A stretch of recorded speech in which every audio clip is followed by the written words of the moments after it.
Bueno, a todos, buenas tardes, ya casi noches.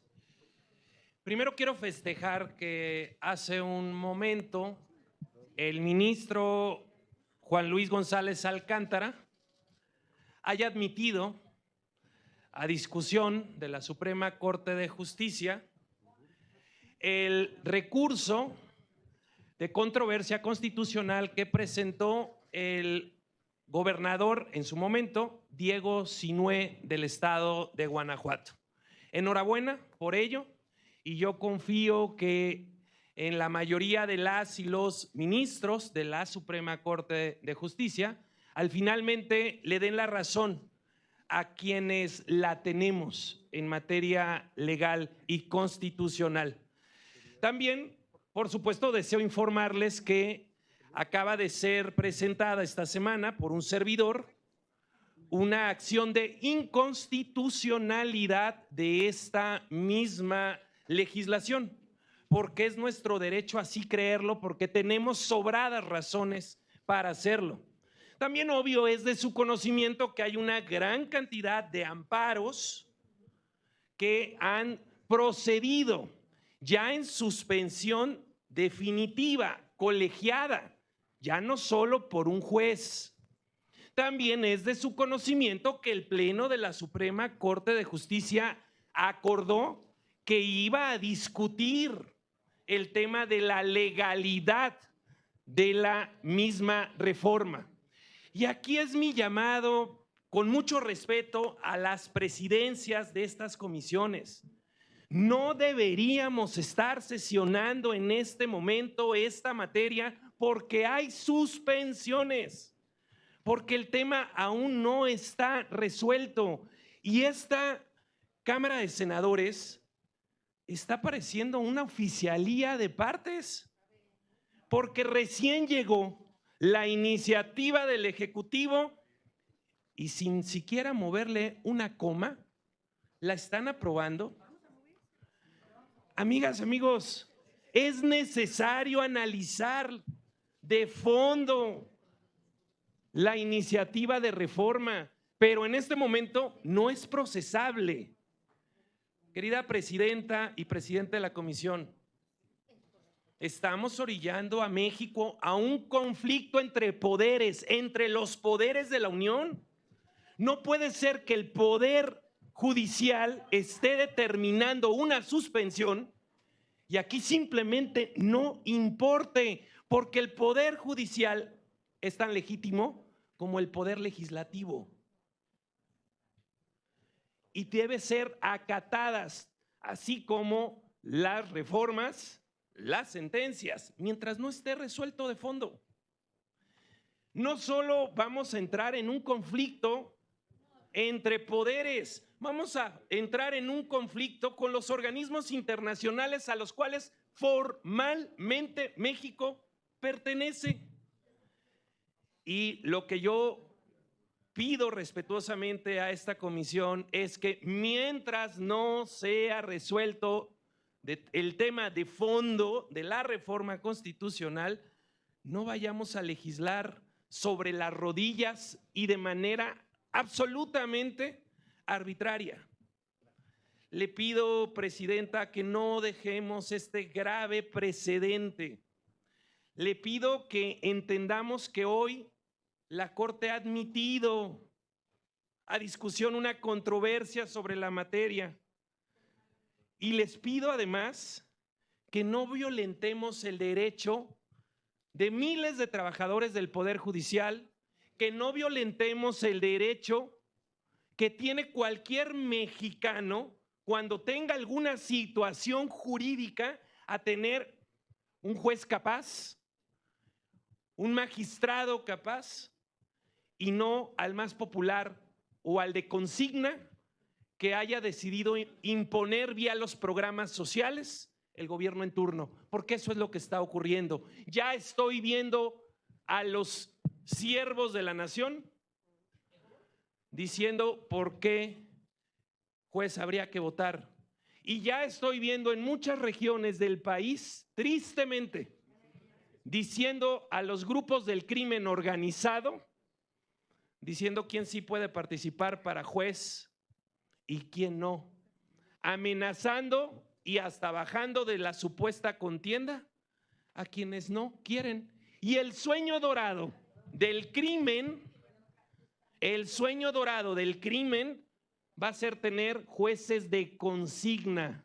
No le hagamos eso al pueblo de México, no lo merecen. No lo merece el pueblo de México. No expongamos a las y los mexicanos a tener jueces que van a responder a los intereses del crimen en nuestro país. Por ello, entonces, yo solicito a estas comisiones unidas de gobernación y de estudios legislativos no procese en este momento esta reforma que por demás está claro que está hecha en las rodillas, que estoy seguro, lo negarán, pero estoy seguro que no la han siquiera leído en su totalidad.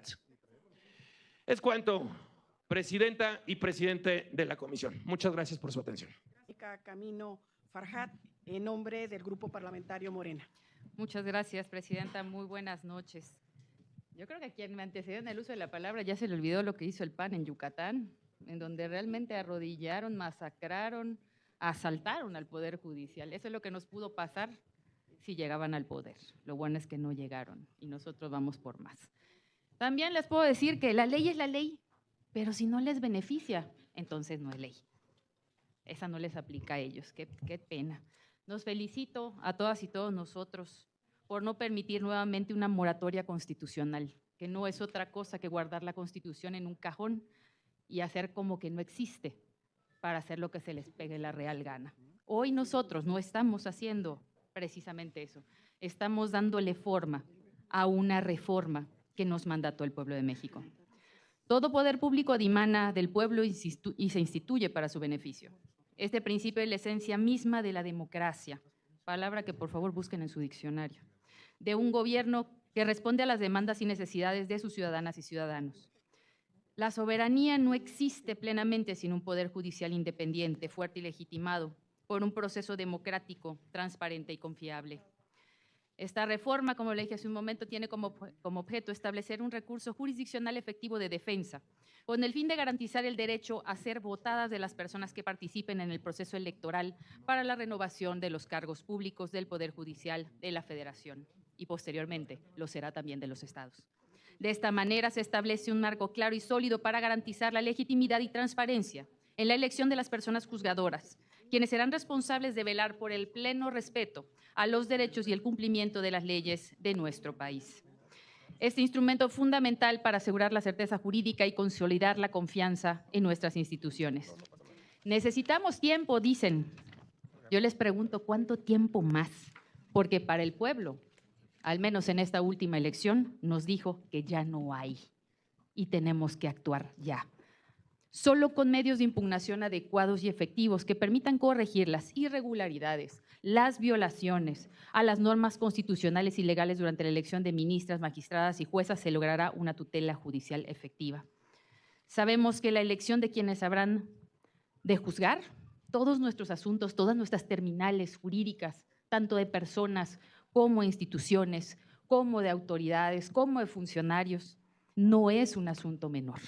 Por ello se fortalecen los mecanismos de impugnación a través de un juicio de inconformidad, permitiendo que cualquier irregularidad detectada durante estos procesos pueda ser atendida de manera efectiva. Uno de los aspectos más relevantes de esta reforma es que los medios de impugnación, ojo, que quede claro, no producirán efectos suspensivos sobre las resoluciones o actos impugnados. Esta había sido una pregunta constante de parte de la ciudadanía y de todos los sectores y queda claro que, reitero, no producirán efectos suspensivos sobre las resoluciones o actos impugnados, lo que evitará que se paralicen los procesos por intereses ajenos a la justicia. Esta medida es indispensable para garantizar que los procedimientos se resuelvan de manera expedita y que no haya interferencias que dilaten el ejercicio de la justicia en nuestro país.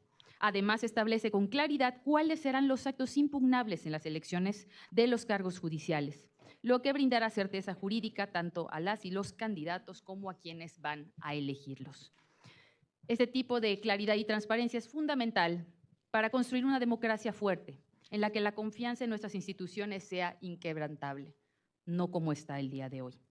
Compañeras y compañeros, esta reforma también asegura que los juicios de inconformidad relacionados con las elecciones de personas juzgadoras sean resueltos por las instancias competentes, ya sea la Sala Superior del Tribunal Electoral o el Pleno de la Suprema Corte de Justicia de la Nación.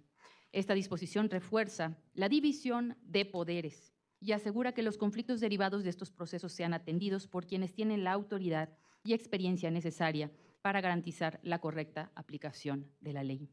Es importante subrayar que la impugnación de elecciones de los cargos judiciales está regulada con plazos claros, de modo que se evita la dilación innecesaria y se asegura que cualquier inconformidad sea atendida en tiempo y forma. Esto es un reflejo de nuestro compromiso con una justicia pronta y expedita. Y cuando digo nuestro compromiso, hablo de mi bancada, hablo de los partidos que están en nuestra coalición y, por supuesto, de quien nos envió esta iniciativa, la doctora Claudia Sheinbaum Pardo, quien lo hizo con toda la responsabilidad y también con el sentido del deber y de cumplirle al pueblo de México, como lo dicta el mandato constitucional. Por último, las causales de nulidad de elecciones de personas juzgadoras del Poder Judicial también están definidas y se establece que debe estar plenamente acreditadas y demostrar que fueron determinantes para el resultado de la elección. Esto evitará que cualquier recurso pueda ser utilizado de manera frívola o como una herramienta política para manipular o retrasar el proceso electoral. Las típicas chicanadas, como ahora utilizan el amparo para decir que no procede, o las suspensiones, en donde casi, imagínense, ya hasta Yucatán ya dictó una suspensión. Y lo mejor es, volvemos al punto, el texto constitucional ya cambió. ¿Sobre qué es la acción de inconstitucionalidad? Si fuera una reforma de la Constitución estatal para la federal, les diría que ok, se admita, pero la reforma constitucional fue nuestra Carta Magna. No hay forma alguna de que proceda ni una suspensión ni una acción de inconstitucionalidad, pero siguen intentando utilizar chicanadas a diestra y siniestra y no lo van a lograr porque aquí no vamos a parar. Nos aseguraremos que únicamente las impugnaciones debidamente justificadas que demuestren que se han cometido errores determinantes para el resultado de la elección puedan prosperar. Compañeras y compañeros, es en el ejercicio del poder público y especialmente ahora en el ámbito judicial donde debemos procurar que se refleje el respeto absoluto a la voluntad del pueblo. Al garantizar que la elección de juezas, jueces, magistradas y ministras sea clara, justa y con acceso a revisión, estamos reafirmando que el pueblo tiene el control último sobre quienes administran la justicia en su nombre. De ninguna manera quedará en lo que pretenden que sea un supremo poder conservador. Eso ya no más en nuestro país. La confianza en el Poder Judicial no será una opción, será una realidad. Y este es el camino para lograrlo, cumpliendo con la voluntad y el mandato del pueblo de México. A nombre de mi grupo parlamentario de Morena, muchísimas gracias. Yo creo que es muy interesante lo que estamos analizando y los temas que vamos a debatir, que estamos debatiendo.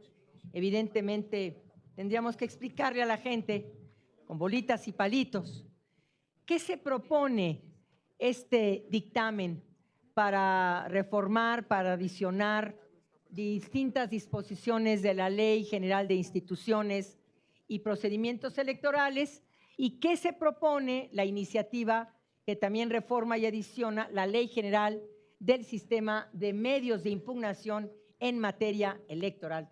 Todo esto relacionado precisamente con la elección de las y los integrantes del Poder Judicial. Hay que explicar. Bueno, primero, ¿qué se propone? Primero que se propone establecer la organización del proceso electoral para la elección de las personas juzgadoras del Poder Judicial de la Federación. Eso es lo que estamos haciendo. Es decir, vamos a garantizar la voluntad popular en la integración del Poder Judicial mediante un ejercicio de soberanía y democrático a través del cual el voto emitirá su voto universal, libre, secreto y directo. Es decir, los tres poderes del Estado mexicano serán electos, los tres, por el voto directo, libre y secreto de la ciudadanía. Era lo único que nos faltaba. ¿Y cómo va a beneficiar esta reforma? Primero, va a garantizar la participación de la ciudadanía en los procesos de configuración del poder público. Luego, dotará de confianza ciudadana, por supuesto, a las personas juzgadoras electas para el ejercicio de su cargo. También va a permitirnos contar con un andamiaje jurídico que es muy necesario para las organizaciones de esta elección del Poder Judicial, precisamente mediante el voto universal, libre, secreto y directo. Y también va a garantizar que los órganos jurisdiccionales del Poder Judicial de la Federación respondan a los intereses del pueblo y no a intereses individuales, familiares y de los grupos de poder que perjudican a la colectividad, a la comunidad. ¿Qué más va a permitir estas reformas? Pues que las personas juzgadoras sean responsables por sus decisiones de cara a la sociedad, porque el pueblo pone y el pueblo quita, y que sean más sensibles a las dinámicas y los problemas sociales y representen la pluralidad cultural, social e ideológica de México. También va a asegurar que la impartición de justicia sea percibida como un servicio público de interés colectivo y no como un generador de tráfico de influencias, de nepotismo y de privilegios. ¿Cuáles son los argumentos que sustentan estas reformas? Primero, pues que la democracia es una forma de gobierno que permite a toda la ciudadanía participar en los procesos políticos de un país en lugar del autoritarismo, del elitismo o de la designación discrecional con la que se ha manejado una buena parte del Poder Judicial. Otro argumento, pues el entendimiento democrático, porque es muy importante demostrar que el bienestar de la ciudadanía y su libertad, en gran medida de qué tanta participación tenga en las decisiones de la vida nacional, va a conformar un gobierno y va a renovar periódicamente a los poderes. Otro argumento, pues nada menos que la elección del voto universal, libre, secreto y directo ha permitido mayor avance social y justicia en los países donde se ha implementado, sustituyendo las designaciones por mandato. ¿Qué otra ventaja? Pues la renovación de los poderes de la Unión es una muestra de democracia, de soberanía, de voluntad popular. En México, el Poder Judicial históricamente no ha seguido los principios de los mecanismos democráticos, sobre pretexto de la especialización que sus funciones requieren, lo que derivó en un estancamiento antidemocrático. Otro argumento, la eficacia, la eficiencia en la resolución de asuntos por parte de las personas juzgadoras pasó a segundo término. Y no les cuento los 1,300 casos de mujeres en los centros de reclusión, que todas ellas siguen todavía en prisión preventiva oficiosa, sin que se haya podido siquiera analizar con justicia sus casos. La justicia se alejó de la ciudadanía, de las mujeres en especial, al volverse elitista, lenta, costosa y machista. El Poder Judicial de la Federación, cuya función es controlar la constitucionalidad de los otros poderes de la Unión y como depositario del pueblo, se debe sujetar también a los estándares de la democracia. Por eso creo que el Poder Judicial debe ser plural, abierto, transparente, participativo y con una auténtica vocación de servicio público. Por eso es importante tener a la mano este cuadro comparativo extraordinario para que nos demos cuenta del gran avance del que se habla en estos dos ordenamientos, ya sea en la Ley de Instituciones y Procedimientos como en la Ley del Sistema de Medios de Impugnación, al que creo yo que con esto que tenemos en nuestras manos vamos a contar, sobre todo en la Ley de Medios de Impugnación, con un recurso efectivo de defensa que es un derecho fundamental de acuerdo con el artículo 25, numeral 1 de la Convención Americana sobre Derechos Humanos. Toda persona tiene derecho a un recurso sencillo y rápido o a cualquier otro recurso efectivo ante los jueces o tribunales que la ampare contra actos que violen sus derechos fundamentales reconocidos por la Constitución, la ley o la presente convención. En fin, es un documento, son reformas muy buenas, extraordinarias, sí. Vamos a analizar algunos asuntos que probablemente podemos recomponer en esta sesión para que si hay algún error o alguna situación de redacción que no quede clara, de una vez en esta sesión lo podamos realizar. por su atención. Muchísimas gracias. Tenemos que les pareció el video, dice Marco Cortés, que presentó una acción de inconstitucionalidad de esta misma legislación, que según él tiene sobradas razones para hacerlo, y también dice que hay una gran cantidad de amparos que han procedido ya en suspensión definitiva colegiada, que el Pleno de la Suprema Corte de Justicia acordó que iba a discutir el tema de la legalidad de la reforma, y dice que no debería estarse sesionando esta materia porque hay suspensiones, porque el tema aún no está resuelto, y dice que es necesario analizar de fondo la iniciativa de reforma, porque en este momento no es procesable. Dice que se está orillando a México a un conflicto entre poderes y que no puede ser que el Poder Judicial esté determinando una suspensión y que simplemente no pase nada, dijo Marco Cortés. Y enseguida caminó Farhat, le cierra toda la boca y dice que la ley es la ley, pero si no les beneficia, entonces no es ley, que convenenciera a la oposición. Dice que qué bueno que nos está permitiendo otra moratoria constitucional, porque no es otra cosa que guardar la Constitución en un cajón y hacer como que no existe, hacer lo que se les pegue su regalada gana. Y la 4T le está dando forma a una reforma que mandató la gente de México, y a continuación la senadora Maru Mitchell dice que le va a explicar con bolitas y palitos, porque están muy para que entiendan que se va a garantizar la voluntad popular en la integración del Poder Judicial mediante un ejercicio democrático. Es decir, los tres poderes del Estado mexicano serán electos mediante el voto popular universal, secreto y directo del pueblo, y se va a garantizar la participación de la ciudadanía en el poder público. Y además, las personas juzgadoras serán responsables de sus decisiones de cada sociedad, porque el pueblo pone y el pueblo quita. Como ven, amigos, pusieron como chancla vieja el mequísimo Cortés. Está al pendiente del próximo video, denle like, compartan el video y suscríbanse. Hasta la próxima, Dios los bendiga.